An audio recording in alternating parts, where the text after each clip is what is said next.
राधे राधे भक्तों, आइए सुनते हैं भगवान जगन्नाथ जी की व्रत कथा।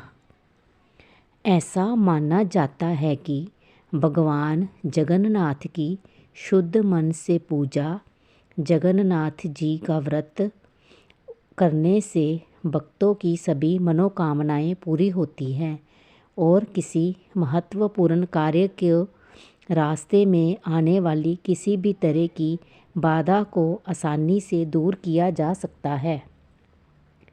एक कर्माबाई नाम की महिला थी।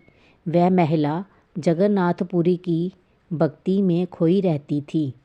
वह महिला सुबह उठकर बिना नहाए धोए जगन्नाथ भगवान के लिए खिचड़ी बनाती थी और अपने हाथों से जगन्नाथ भगवान को खिचड़ी खिलाती थी। ये प्रक्रिया वह प्रतिदिन दोहराती थी। सुबह उठकर सबसे पहले जगन्नाथ भगवान के लिए खिचड़ी बनाती और उनको खिलाती। इस तरह से उनका जीवन कट रहा था। एक समय की बात है कि एक बार एक साधु महाराज उसके घर पर पधारे और कर्माबाई से कहने लगे कि हम भूखे हैं, हमें भोजन कराओ, तुम्हारी सारी इच्छाएं पूरी होंगी। कर्माबाई ने सोचा कि साधु महाराज हमारे द्वार पर पधारे हैं, उनको भोजन अवश्य कराना चाहिए।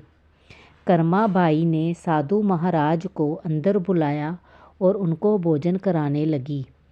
कर्माबाई ने साधु महाराज को भोजन कराने के बाद साधु महाराज को रात में विश्राम करने के लिए रोक लिया था।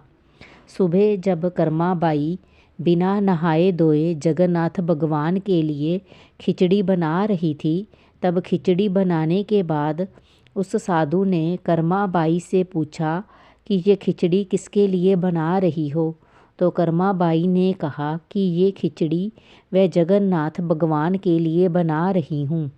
साधु ने कहा कि तुम ऐसा मत करो, बिना नहाए धोए भगवान के लिए भोजन बनाना अच्छी बात नहीं है। साधु ने कहा, तुम अपने नियम बदलो, मैं तुम्हें बताता हूँ वैसा ही करना। सुबह उठकर स्नान करके पूजा पाठ करके भगवान जगन्नाथ जी का भोजन बनाना।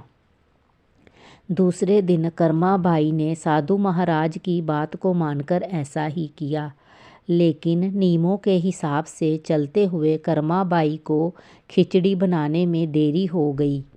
दोपहर के खाने के समय कर्माबाई ने जगन्नाथपुरी भगवान को खिचड़ी खिलाई थी और जब जगन्नाथपुरी भगवान खिचड़ी खा ही रहे थे, तब उनका दोपहर के भोजन का समय हो गया था। वह खिचड़ी खाने के बाद बिना पानी पिए मंदिर में चले गए थे। जब भक्तों ने देखा, पंडित जी ने देखा कि जगन्नाथ भगवान के मुंह पर खिचड़ी लग रही है, तो लोगों ने भगवान जगन्नाथ से प्रार्थना की। जगन्नाथ भगवान ने पूरी कहानी बताई और साधु ने जब पूरी कहानी सुनी तो साधु को बड़ा दुख हुआ। वह साधु कर्माबाई के पास पहुंचा और कर्माबाई से क्षमा मांगी। इस तरह से आज भी जगन्नाथपुरी मंदिर में जगन्नाथ भगवान के लिए सुबह बाल अवस्था में खिचड़ी का भोग लगाया जाता है। कथा समाप्त हुई। राधे राधे। कृपया मेरे चैनल को लाइक, शेयर, कमेंट और सब्सक्राइब करें।